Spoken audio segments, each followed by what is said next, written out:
नमस्कार, मैं हूं धीरज कुमार दुबे और आप देख रहे हैं पी न्यूज चैनल खबरों का बादशाह। कोरोना महामारी से पूरा विश्व आज जिस बुरी तरह से तड़प रहा है, परेशान है, क्योंकि अभी तक इसकी कोई वैक्सीन नहीं बन पाई है, दवा नहीं बन पाई है। हाँ, इस महामारी के विकट परिस्थिति से लड़ने के लिए भारत सरकार ने बहुत ही उम्दा उपाय किए हैं। तमाम जगहों पर आप देख रहे हैं कि लोगों के लिए व्यवस्थाएं की जा रही हैं। रास्ते में जो लोग फंसे हैं, पैदल आ रहे हैं, उनके लिए वाहनों की व्यवस्था हो रही है। जो लोग शहरों में, उनके लिए ट्रेनों की व्यवस्था की गई है।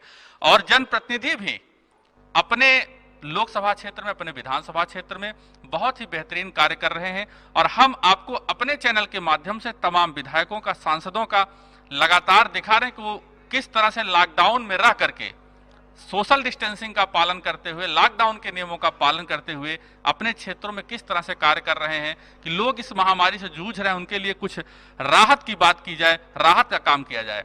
इसी कड़ी में आज हम लोकसभा क्षेत्र भदोही के यशस्वी सांसद श्रीमान रमेश बिंद जी के साथ हैं। बहुत ही उम्दा कार्य आपके लोकसभा क्षेत्र में चल रहा है। तो सर जी, आपसे जानना चाहेंगे कि आपके लोकसभा क्षेत्र में इस कोरोना वायरस से बचाव के लिए किस तरह की तैयारियां हैं, क्या कार्य चल रहे हैं? धन्यवाद।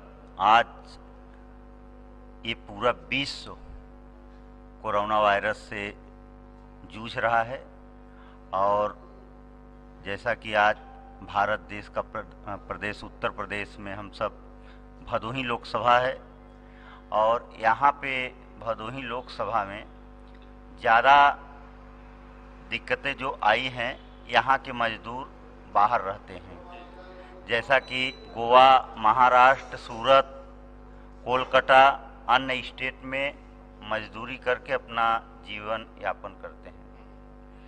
तो रही बात कोरोना वायरस की, तो आप तो जान ही रहे हैं कि ये कोरोना वायरस लाइलाज बीमारी है, इसका कोई इलाज नहीं है। चीन से उभरा, आज चाहे आप देख लीजिए इटली हुआ, इटली के साथ अमेरिका की दशा खराब हो गई है। कहने का मतलब अन्य देश की अपेक्षा जो हमारा भारत देश है, यहाँ के लोकप्रिय प्रधानमंत्री माननीय नरेंद्र मोदी साहब जी के जो कदम उठाए गए हैं, उससे आज जो क्रम संख्या है, जो क्रम संख्या में कमी आई है, इसके लिए तो जो हमारे प्रधानमंत्री के कहने पर जो लॉकडाउन लगा हुआ है, डिस्टेंसिंग जो ये रखा गया है, इसके तहत जो आज यहाँ पे पालन कर रहे हैं, वही कारण है कि यहाँ पे हम सब अन्य स्टेट की अपेक्षा हमारे यहाँ कमी है। जैसा कि सांसद जी बता रहे थे कि माननीय प्रधानमंत्री जी के आह्वान पर सोशल डिस्टेंसिंग का पालन करते हुए भारत ने बहुत कंट्रोल कर लिया है कोरोना वायरस पे। आपके यहाँ के जो लोग बाहर रहते हैं, मुंबई में, दिल्ली में, कोलकाता में, क्या उनके लिए आने की व्यवस्थाएं, जो ट्रेन वगैरह चल रही हैं, क्या आपके भदोही जिले के लिए भी ट्रेन आई है कुछ?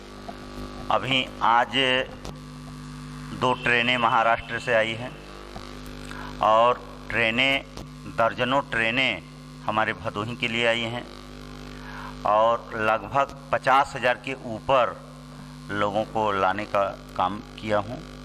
और मैं आपको ये भी बता रहा हूँ कि उनको आ रहे हैं, उनकी जांच करा करके उन्हें होम क्वारंटाइन किया जा रहा है। इसके साथ साथ उनको खाने की व्यवस्था के साथ साथ उनको किट की भी व्यवस्था की जा रही है। किट में लगभग 35 किलो गेहूँ, चावल के साथ साथ दाल, तेल, आटा, लहसुन, प्याज, धनिया, कहने का मतलब गृहस्थी का पूरा सामान उसमें उपलब्ध कराया जा रहा है। और इसके साथ साथ आप देख ही रहे हैं, भारत सरकार से उनके लिए खाते में 1,000 रुपया, 500 रुपये, कहने का मतलब कि जो गरीब लोग हैं उनको देने का भी काम किया जा रहा है और अनाज 3 महीने तक फ्री दिया जा रहा है। इसके साथ साथ अब जितने लोग यहाँ पे हैं, मजदूर तबके के लोग जो अन्य स्टेट में जा रहे हैं काम करने के लिए, अब हमारे लोकप्रिय प्रधानमंत्री, उत्तर प्रदेश के लोकप्रिय मुख्यमंत्री जी के आशीर्वाद से आपके ही प्रदेश में रोजगार लगा करके इन सबों को रोजी रोटी के लिए इनको काम दिलाने का पूरा प्रयास करेंगे। जैसा कि अभी सांसद जी बता रहे थे कि जो लोग हमारे प्रदेश से बाहर प्रदेशों में जा करके काम करते हैं उनके लिए, और आज वो प्रदेश इन्हीं मजदूरों से आंखें चुरा रही, उनके लिए प्रॉपर व्यवस्था नहीं हो पा रही है, और उनको कूड़े की तरह वहां से निष्कासित किया जा रहा है राज्यों से, चाहे वो दिल्ली हो, चाहे महाराष्ट्र की स्थिति हो, कई अन्य राज्यों से भी ऐसी सूचनाएं हैं। और उसी पर कदम उठाते हुए मुख्यमंत्री जी ने भी निर्णय लिया है कि यदि हमारे यहाँ से कोई मजदूरों को ले जाएगा तो उसके लिए हम एक सिस्टम बनाएंगे और उसके लिए अनुमति लेनी होगी। और जैसा कि सांसद जी बता रहे हैं कि उनके लिए उत्तर प्रदेश सरकार व्यवस्था कर रही है कि अपने जिले में ही रह के, अपने प्रदेश में ही रह के रोजगार को प्राप्त करेंगे, उनको कहीं भटकना नहीं होगा। सांसद जी, आपके लोकसभा क्षेत्र में सैनिटाइजेशन और मास्क वगैरह का जो वितरण कार्यक्रम है, आपके द्वारा क्या इस तरह के कोई कार्य हुए? आज इस स्वास्थ्य विभाग में सैनिटाइजर, मास्क के साथ साथ मैं आपको बता दूं, ये सारी व्यवस्था के साथ साथ जानते हैं कि इसके बचाव तो सही बात है कि सैनिटाइजर और मास्क के अलावा डिस्टेंसिंग यही बस उपाय है। और जहाँ तक हमारा लोकसभा भदोही है, भदोही में इसकी व्यवस्था के साथ साथ मैंने 100 bed, 5 bed ICU, 5 NICU, ventilator के साथ साथ जहाँ पे बैठा हूँ यहाँ ब्लड बैंक के साथ साथ अल्ट्रासाउंड के लिए पूरा धन लगभग मैंने 50 लाख रुपया अवमुक्त करा चुका हूँ। और मैं ये भी आश्वस्त किया हूँ कि अगर और पैसे की ज़रूरत पड़ेगी तो मैं आपको उपलब्ध कराने का काम करूँगा। इस जनप्रतिनिधियों का इस तरह का कार्य बिल्कुल सराहनीय होता है। आज कोरोना महामारी से देश बुरे दौर से गुजर रहा है, क्योंकि लोग जहां तहां फंसे पड़े हैं। स्वास्थ्य को मजबूत करना ये सबसे बड़ी प्राथमिकता है सरकार की। और जैसा कि सांसद जी ने बताया कि 100 बेड अस्पतालों में बढ़ाना, वेंटिलेटर, ICU, NICU, इन सब की व्यवस्था करना, अल्ट्रासाउंड, ब्लड बैंक, ये अपने आप में लोकसभा क्षेत्र के लिए गौरव का विषय होगा।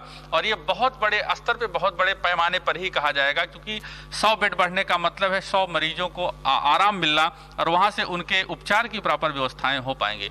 सांसद जी, अभी जैसा कि सोशल डिस्टेंसिंग और लॉकडाउन ये चल रहा है, तो इस समय आप अपना समय कैसे गुजारते होंगे? इस समय तो सांसद और विधायकों के लिए भी बहुत मुसीबत का समय, फील्ड में रन करते थे, आज वो रन नहीं कर पा रहे हैं, हर जगह जा नहीं पा रहे हैं, तो आप किस तरह से समय गुजार रहे हैं? देखिए, मैं माननीय प्रधानमंत्री व आदरणीय मुख्यमंत्री जी के आदेश के अनुपालन हम नहीं करेंगे तो आम जनता कैसे करेगी? तो वो माननीय प्रधानमंत्री जी का, माननीय मुख्यमंत्री जी का जो आदेश है, बीच बीच में हम सबको वीडियो कॉन्फ्रेंसिंग करके जो दिशा निर्देश आए दिन हमेशा देते हैं, मैं उन्हीं सब के पालन करता हूं और अपने कार्यकर्ताओं को पालन कराने के लिए मैं निवेदन भी करता हूं। और क्योंकि ये जो इतनी भयानक खतरनाक कोरोना वायरस की ये जो बीमारी है, एक ही उपाय है कि इसमें बचाव ही है और कोई दूसरा अभी ना तो कोई वैक्सीन, ना तो कोई इलाज, कोई वैसा तो अभी सफल नहीं रहा। जैसा कि सांसद जी ने बताया कि सोशल डिस्टेंसिंग का पालन करना आवश्यक है और प्रधानमंत्री जी और मुख्यमंत्री जी के दिशा निर्देश वीडियो कॉन्फ्रेंस पर मिलते हैं और कार्यकर्ताओं को भी आगाह किया जाता है कि वो सोशल डिस्टेंसिंग का पालन करें और घर पे रह करके लोगों की सेवा डिजिटल माध्यमों से करें। सांसद जी, चलते चलते एक अपने लोकसभा क्षेत्र के भदोही के मतदाताओं को और पी न्यूज के जो लाखों दर्शक इस समय टीवी पर हमें देख रहे होंगे, उनके लिए आप क्या संदेश देना चाहेंगे? किस तरह से कोरोना महामारी से वो संघर्ष करें? आज पी न्यूज के यहाँ पे संवाददाता हैं, मैं उनको और उनके स्टाफ को अपने हृदय की गहराई से धन्यवाद देता हूँ। वह अपने लोकसभा भदोही के, मैं अपने भारतीय जनता पार्टी के पूरे कार्यकर्ता के साथ साथ मैं अपने भाग्य विधाता मतदाताओं से निवेदन करता हूं कि इस महामारी का जो ये बीमारी फैला हुआ है, इससे बचने के लिए हमें आपको सावधानी बरतनी है और सावधानी में जो मास्क, सैनिटाइजर के साथ साथ ये डिस्टेंसिंग बना करके रखिए, यही आपसे निवेदन करता हूँ। बहुत बहुत धन्यवाद। बहुत बहुत धन्यवाद सांसद जी। जैसा कि आप अभी सुन रहे थे भदोही लोकसभा के लोकप्रिय सांसद डॉक्टर रमेश बिंद जी को, और हम लगातार जनप्रतिनिधियों से इसलिए मिल रहे हैं कि उनकी क्रियाशैली, वो अपने, जैसा कि भी सांसद जी बता रहे थे कि हमने लगभग 50 लाख रुपए अवमुक्त किए हैं और जरूरत पड़ने पर आगे और भी कार्य करेंगे। तो हम जनप्रतिनिधियों से इसलिए मुलाकात कर रहे हैं कि वो घर में भले बैठे हैं लेकिन आपके लिए काम कर रहे हैं। तो आपको भी ये पता होना चाहिए कि आपका जनप्रतिनिधि आपके लिए कितना तैयार है, कितना तत्पर है। भले ही घर में बैठा है लेकिन वह हमेशा आपकी चिंता करता है। देश दुनिया की ताजा तरीन खबरों के लिए बने रहें हमारे साथ और देखते रहें पी न्यूज चैनल खबरों का बादशाह।